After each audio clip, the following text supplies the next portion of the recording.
Welcome to Love Brand You on Win Win Women. I'm Sam Rafis, your host for this metaphysical show focused on faith and inspiration for you to succeed in all areas of your life.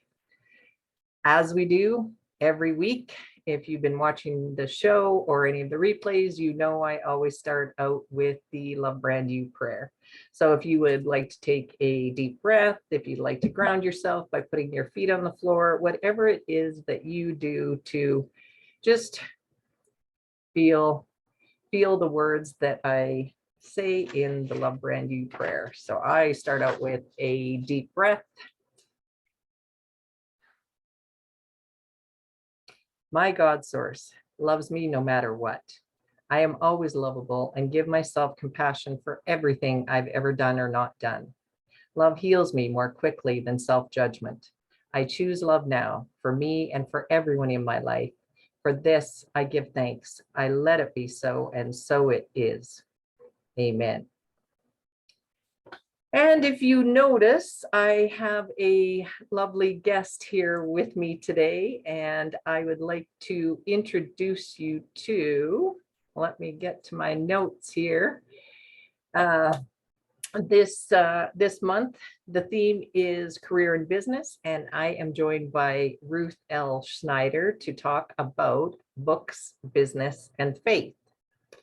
And Ruth is an author, a speaker, a book coach. She helps entrepreneurs write, publish, and profit from their books. Ruth figures out ways to work smarter, not harder, and then she shares those tips with her clients. She has shared her expertise on platforms like Thrive Global, Women in Publishing, The Global Interview, Authority Magazine, The Right Coach, and Christian Book Academy. Welcome, Ruth. Thanks, Sam. It's great to be here tonight. Well, I have been waiting for you to be on my show, and those of you that might have tuned into Twitter Spaces last night with Ruth's show, Choices from Struggle to Strength, I was gratefully and honored to be a guest on Ruth's show last night. So I said to her, see you tomorrow night on my show. So Ruth, let's start out with tell the audience a bit about how you arrived at where you're at now. So my love for writing and reading, because authors need to be good readers if they're going to be good writers, goes way back to when I was young. My parents took me to Africa when I was only 6 weeks old, and I never met any of my relatives until I was 5. So the only way that I interacted with my relatives was through letters. And so those letters were very precious. This was in the late 60s, early 70s, when there was no internet and phone calls were very expensive. So we never phoned overseas unless it was an emergency. But those letters came back and forth. And so that was my first inkling that I enjoyed reading and writing. And as I grew up, people told me that I was a really good writer, but I didn't take my writing seriously until after I was married and had 5 children. And I saw this writing contest, Canada-wide writing contest put on by Write Canada. And our children have special needs, and I thought maybe I could use some of their story in something and write about it. So I entered the contest, sent my submission away, and I chose to write about my journey through infertility and into the world of adoption and special needs. And a few weeks later, I was startled to receive an email informing me that I won first place in the contest. The prize was a free entry into a writing conference in Ontario. I live in Alberta, so it was a 4 or 5 hour flight. I walked into this conference not knowing anyone and wondered what I was doing there. But God used that time to confirm in my heart that He had gifted me with writing and that I needed to use that ability. The next step was trying to figure out how to fit it into my very busy life, because I had those 5 children, ages 1 to 11. And I also happened to be on the local school board at that time. So I was like, I don't have any extra time. How am I going to sit down and write on a regular basis? But one of the ladies at the conference challenged me to use Twitter as my mini blog. And so that's how I became acquainted with Twitter. I would sit down and make sure that I wrote at least one tweet every day. And so Twitter taught me how to communicate concisely. And it was something that I became consistent with. I went on from there to write fiction stories and devotionals and other short pieces. And then a friend invited me to participate in a Christmas book, an anthology that had pieces by 10 different authors in it. And then the editor and publisher really liked my work, so they invited me to continue to publish with them. And so I did a few projects with them, became frustrated with the lack of control over cover design and publication timelines and knowing what royalties were coming in. And so I learned how to self-publish. And when my friends saw what I was doing, they asked me to help them with self-publishing. And so I slowly became more involved in publishing and helping people write their books. And then marketing is a piece that too many authors don't think about until after they write their book, but I try to get my clients to think about it before they write. So that's a good question to lead into. I'm looking at different questions I can ask you here and I'm thinking, but tell us about that, because as a like I've been in 4 co-authored books, and I'm hosting my own book, and I'm thinking of writing my own book. And I noticed this even in my experiences, that some of those books, I would say they did a good job at teaching us how to market, and some of them I felt honestly that they didn't. So what are some of your tips for those that are either wanting to write their own book or in the process of it, or what's your best wisdom for that? Well, I use an acronym AIM. I say AIM before you write your book. So A talks about audience. Who are you writing your book for? Is it a business book? Is it a children's book? Is it a parenting book? Because each of those books have a different audience. And the language you use, the way that the book is laid out, the content that you will include, almost every facet of the book will be different depending on who your audience is. So that's the first thing that you need to decide. Who are you writing this book for? And it could be that you're a grandparent and you're writing a children's book for your grandchild. So that might be where you start. Or it could be that you are a business person and you want to use your book as kind of like instead of using a card to introduce yourself to people, a business card, you would use your book as a business card. So it depends why you're writing and what you're writing. So that's A for audience. I is about you as a person. Who am I? What expertise do I have to offer? What training do I have? What experience do I have?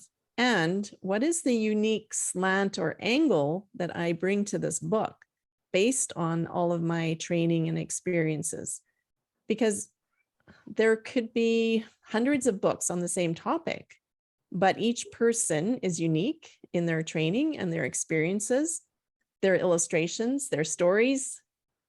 So what is unique about the book that you are bringing to the table? And then M stands for market. So we have a wonderful free marketing research place called Amazon. Amazon sells, I'm not sure what the current stat is, but probably 80 or 90% of the books that are sold on Amazon. So go on Amazon, see what is selling in the area that you want to write about. Look at the book covers, see what they look like. Read the comments and the reviews and find out what people like about the books that are available. And sometimes you'll find really good nuggets about what's missing in a book, and you'll say, hey, I can fill that gap. So do your market research. So aim before you write your book. That is some good advice. Thank you so much. So if you take us back to when you started writing, and you said you've got 5 kids, and I mean, I had 3. I can remember what that was like, but 5 and with special needs, like, oh my goodness. What did you do to make yourself write? So for the viewer that's watching or listening to this, how many people, Ruth, you and I know that people, have often said, I would write if I found the time. So what do you say to that? I would say that we find time to do what we want to do. We find time to go for a walk if we enjoy walking. We find time to eat because we have to live. So if you want to write, you can find time for it. And some of the hints I give to my clients are, when do you function the best? Are you one of the people like me who likes to get up earlier in the morning and get things done before other people get up out of bed? And when I had young kids, that's what I ended up doing. I would get up at 5 or 5:30 in the morning, and I would do my quiet time, read my Bible, pray, and then spend half an hour writing before anybody else was up. So that's how I got my writing done when my kids were young. Now they tend to stay up late, so I don't feel like getting up early in the morning. And I find that evenings are my better writing times. Maybe you're working at a full-time job, but you still have a lunch hour or a coffee break. Even spending 5 or 10 minutes a day writing will get you further than writing 0 minutes a day. Or maybe instead of watching TV, we all spend time relaxing. So I'm not saying it's a bad thing to relax, but if you want to write, you need to put aside a specific time, decide in your mind, I'm going to write, this is the time I'm going to write, and this is the place I'm going to write. Because if you are consistent with those things, it's like you're prepared in your mind ahead of time and your body is prepared. And then when you sit down to write, you're ready and you will get your writing done. I'm nodding, and I guess you can't hear me when I'm nodding. When you said that you use Twitter as a micro blog, tell us more about that, because I know, like, I personally, I do enjoy Twitter. However, I'm around a lot of individuals right now that other coaches, leaders, speakers that tend to use other forms of social media and not Twitter. So how can you share what you did and what the power of Twitter is? So my Twitter story goes back to, not only did I use it as a microblog, but like I said, I was on the school board and we were advocating for 2 new schools in Lac La Biche. We went through all the regular channels that we were supposed to go through as politicians. So we had people come in and look at the schools that we had and say why we needed new schools. We talked to other politicians. We talked to the Minister of Education. We talked to our MLA, and we had asked for 2 schools with a certain number of spaces in the schools. So when the government came back to us, they approved the schools, but then they told us, but the economy isn't doing so well right now. So we can give you 2 schools, but this is the size that you're going to get. And it was smaller than what we had asked for. And if we had built the schools that size, they would have been full by the time they were built. So we're like, no, we are not, this is not acceptable. So we did what we could. Our superintendent did what he could, and we went back and forth for quite a while. And one day the superintendent came to our board meeting and he said, I don't know what else to do. We are at loggerheads and this project is just not going anywhere. And so we had a discussion around the board table, and I very shyly put my hand up because I had been told by the board members that whatever you do on Twitter, make sure you stay out of trouble because we're not going to have your back if you get in trouble. The politics. And so anyway, I put my hand up and I said, well, we've tried everything else. How about if I send out some tweets? Because by that time I knew the power of hashtags. I knew the hashtags to use because ABED, Alberta Ed, that's the hashtag they watch. ABLEG, Alberta Legislature, that's the hashtag that politicians watch. So I used those two hashtags in my tweets. And I very carefully worded my tweet to basically say, yes, you've given us approval, but you went back on what you promised us. And as far as we know, nothing else changed. But the next morning, our superintendent had a phone call from Alberta Education, and they went back into discussions, and we were able to get our 2 schools. So when that happened, I was hooked. I was like, wow, Twitter is powerful if you use it in the right way. We all have seen examples of it being used in the wrong way. Yes. But it's any tool used in the right way is powerful. And just to draw that out a bit, when you did create those tweets, who was retweeting it? Was it other board members? Was it some of the parents? Was it like how far were some of those tweets going, or was it mostly due because of the hashtags, those 2 powerful hashtags? As far as I know, it was mostly due to the hashtags that time. But retweets can be very powerful. If you have a group that's lobbying for something and everybody is sending the same message, and not just retweeting, but when you retweet on Twitter, you have the option to quote the tweet and then add your own comment. So if you can add that personalized comment, that is powerful because it shows whoever you're lobbying that, yes, I agree with what, like we all agree with what's being asked for, but we also all have our own opinion and slant on it. And this is why we're asking for what we're asking for.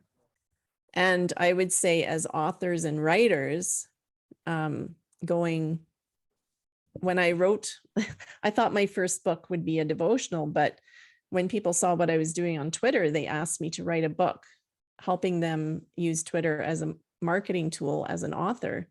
And so that was my first book. It was a very short book called Learn Twitter, Beginning Steps. And then I wrote another short one called Learn Twitter, Intermediate Steps.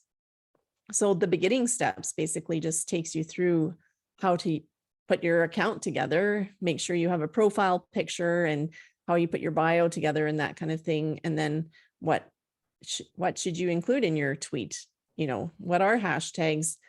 How do you decide which hashtags to use?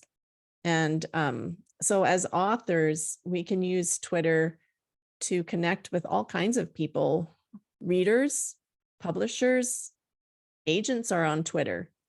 I mean, in the old days, when I first started writing, you had to go to conferences to meet agents.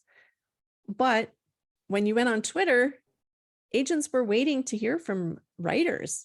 And I was like, wow, like Twitter is a level playing field. So you can meet people and interact with influencers that you would never meet otherwise. Wow. I never thought of that. How can the viewer, how can they find your Twitter books? My books are all on Amazon. So my name is Ruth L. Snyder. And if you search that on Amazon, you'll find my books. And should they go to Amazon, or can they come to your website, or is it the best place is Amazon? I don't have any of my Twitter books in stock right now, personally. I have some of my other books, but yeah, all of my books are available on Amazon. So tell us about your other books. So I did write a devotional eventually called Equipped, and I used Ephesians 6:10-18 as the framework. and it's all to do with spiritual warfare. And so that's there. I also have, I'm trying to think what's on Amazon.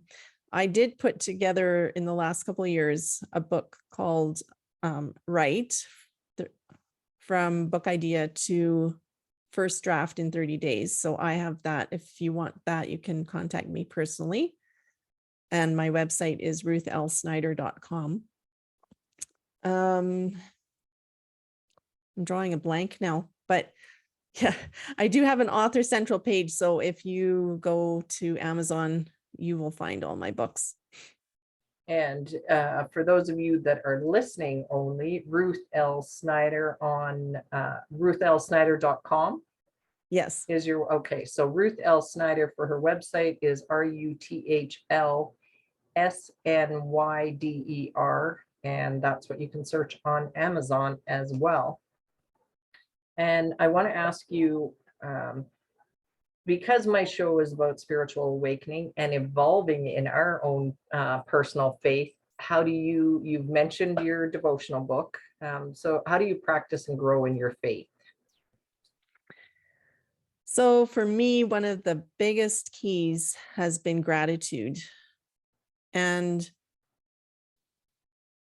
in the New Testament, we are told that if we have a request, we are to present our request with thanksgiving. And sometimes that's not easy. When we are going through something that's really hard, sometimes it's hard to find things to be thankful for. But I read a book many years ago, and it was all about gratitude. And the dare or the challenge was to find 3 items to be thankful for every day. And so I have taken up that challenge, and I don't make it every day, but as many days as possible, I sit down at the beginning of the day when I have my quiet time and I write down those 3 things that I'm grateful for. And I have been through some trying times. I was in an abusive marriage and had to separate from my husband with 5 kids.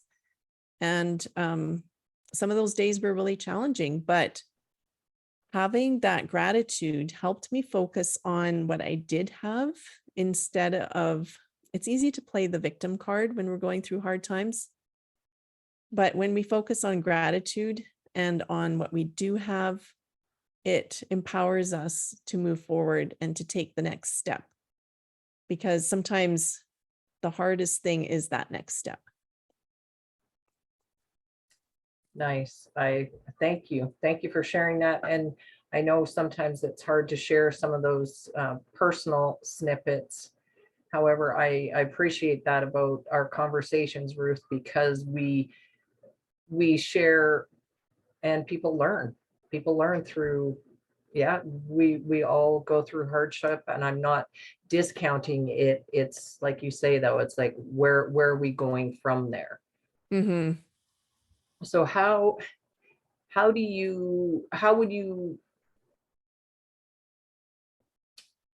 do I want to ask this properly within, I always get to this time of the show where I've got a few more minutes and I'm like, okay, which is the most powerful question I can ask before we get to the end?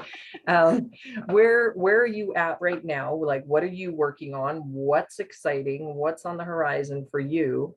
And then the second part of that is, what are your recommendations for individuals that are thinking about writing a book and they're not sure? What are your recommendations for people? Like, where do they start? So first of all, where are you at and what are you doing and what's exciting? And then what are your recommendations for others? Well, I'm so thankful that because of the experience that I have with writing and publishing and marketing, I can help other people do the same thing. And I just love being able to take people through the process. It's overwhelming sometimes to think about all the steps involved in not only writing a book, but getting it into the hands of people that need it. And I remember the first time I thought about writing a book, I was like, I can't write a book. I can write an article or a devotional. That's only like 500 or 1,000 or 2,000 or maybe 10,000 if it's a short story. But a book, I don't have that much to say. And then I sat down one day and it was like, okay, let's think about this. A book is made out of chapters, and I've written lots of things that are the length of a chapter. Chapters are made out of paragraphs. Paragraphs are made out of sentences, and sentences are made one word at a time. So anybody that can write one word at a time can write a book. And that's when I sat down and said, okay, I'm going to do this.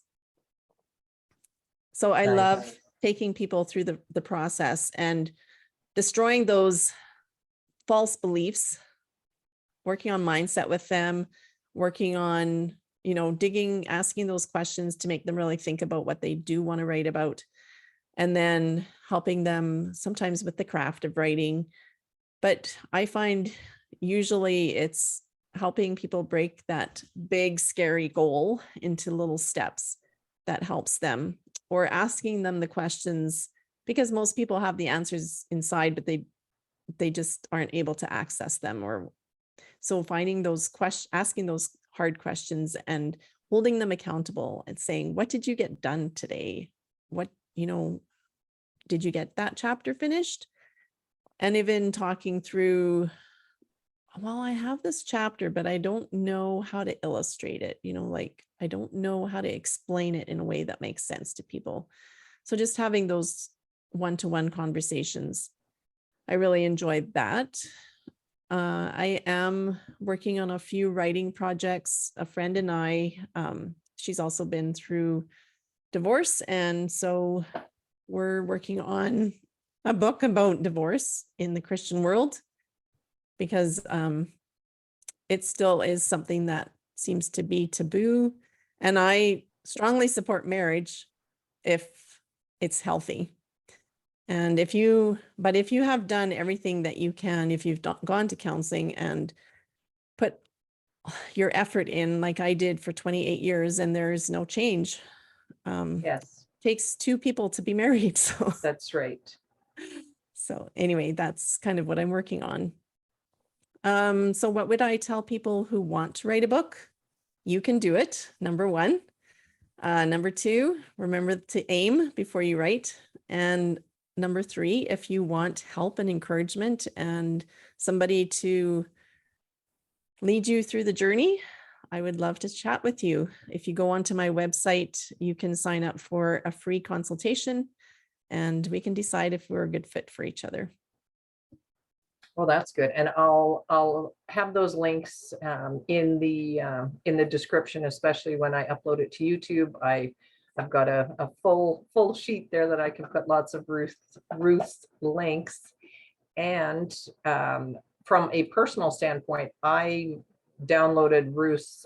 What's your giveaway on your website? It leads all I remember is reading it and it leading me how to actually outline a book or start your book process. What's it called? 5 steps to outline your book, I think. And you know what? Full transparency. I have not filled it out yet. I just remember looking at it and going, I think I sent you a message too. And I was like, this is great. I love it. So it is on my, it's definitely on my high list of to-dos. All I know is if you go to ruthlsnyder.com, definitely sign up to get her outline, because it's well done, Ruth. Well done. Thank you. We've got a couple minutes here. So Ruth, any final words of wisdom for our audience? Well, again, I would go back to, if you want to write a book, make that time. And something that I don't know what you as a listener are like, but if you're anything like me, we make time for our kids, we make time for our spouse, we make time for our friends, but we don't make time for ourselves. So I would challenge you to decide what time of the day you're going to write, and then make an appointment with yourself. Put it in your phone as an appointment, write it on the calendar, do what you need to do, and then treat it like an appointment. Treat it like going to see the doctor or going to an appointment or spending time with your friend. It's important. If if it's something that you want to do, then you need to make it a priority in your life. We all have limited time, but we do find time to do what's important to us. So if writing is something that's important, make time and do it. I like that.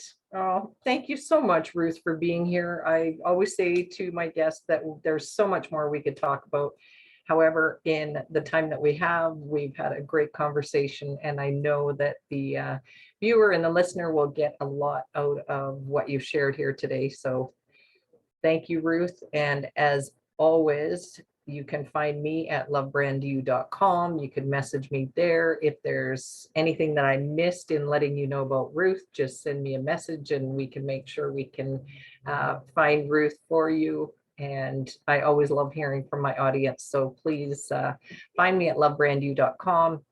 And it is time for our closing affirmation. So here we go. I am fortunate and grateful to attract healthy, happy, brilliant women from around the world who generously share their time, wisdom, knowledge, and ideas with me. For this, I give thanks. I let it be so, and so it is. Amen.